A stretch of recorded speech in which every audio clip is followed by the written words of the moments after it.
enfin, des civilisations nouvelles dans leur approche du monde apparaissent dans la mesure où elles retrouvent un pouvoir qu'elles avaient sans doute perdu. Prenons l'exemple de la Chine qui revendique une puissance mondiale, et que face à ces nouvelles puissances qui contestent l'hégémonie occidentale acquise pendant 5 siècles, presque légitimement, le monde occidental se trouve peut-être en position défensive. Et quel est cet enjeu à ce niveau-là? C'est que demain l'Occident soit éclaté, ait perdu peut-être le centre de ses repères, de ses valeurs, de sa vision du monde, car en fait nous sommes dans une opposition des visions du monde. Il y a plusieurs visions du monde aujourd'hui qui s'affrontent. Je crois qu'il y a un affrontement, je dirais, de la vision du monde tel qu'il sera demain.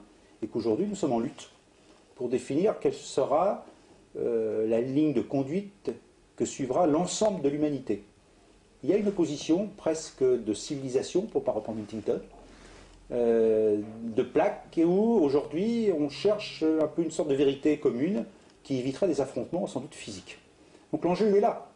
Que sera le monde occidental, les valeurs européennes et américaines, qu'il faut peut-être dissocier, demain, face à d'autres valeurs qui montent et qui contestent les valeurs que nous avons proposées et diffusées dans le monde depuis des siècles. Il y a un rapport de force qui se crée, puisque la puissance occidentale, qui est réelle militairement parlant, parfois fait douter de la réalité de son efficacité, puisque nous avons un certain nombre de réflexions éthiques en disant qu'on ne recourra pas à la force. Ce n'est pas la vision de beaucoup d'autres pays aujourd'hui, qui n'hésiteraient pas à utiliser la force pour défendre leurs intérêts nationaux. C'est une réalité. Donc l'enjeu aussi, dans cette perception, il faut convaincre, et c'est aussi un enjeu de survie, que le monde occidental est capable de défendre ses valeurs, certes par la communication, certes par la diffusion de ses idées, mais des idées ne sont rien s'il n'y a pas quelque chose derrière.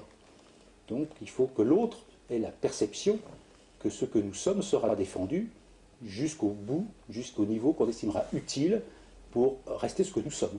Maintenant, vous avez posé une autre question qui est un petit peu, c'est la réalité qui justifie ce sentiment. Vous avez parlé de sentiment de menace, d'hostilité.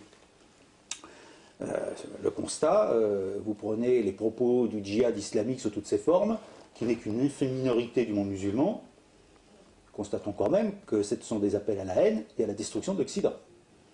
La perception est plus que réelle, il suffit de lire les textes. C'est dit tous les jours, c'est sur tous les sites internet djihadistes.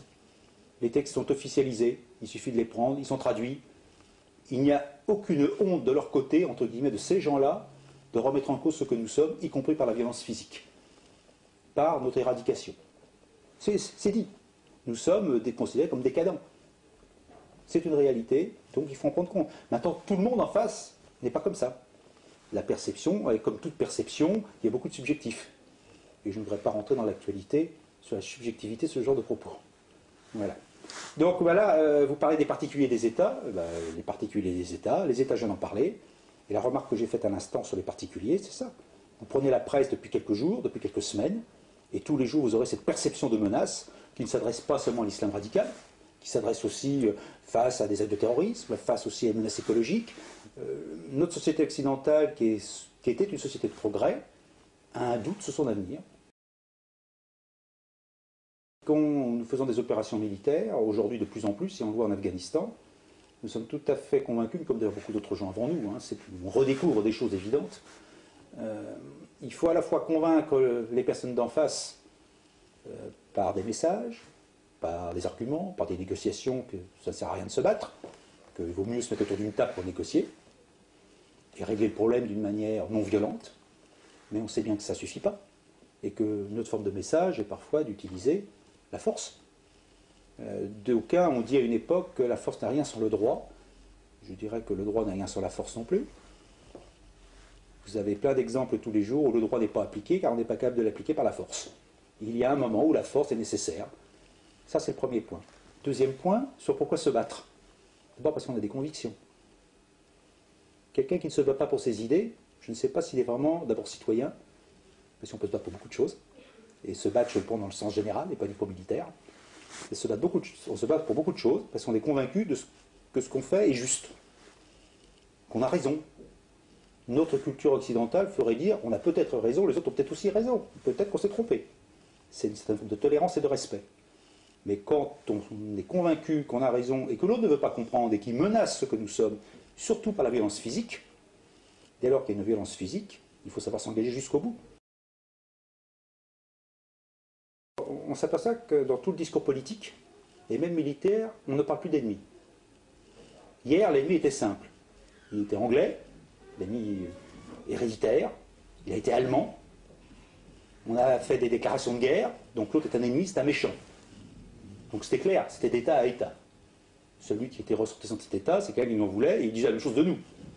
Et on faisait tout un discours de haine, d'ailleurs, et de propagande qui allait avec, hein, pour le diaboliser.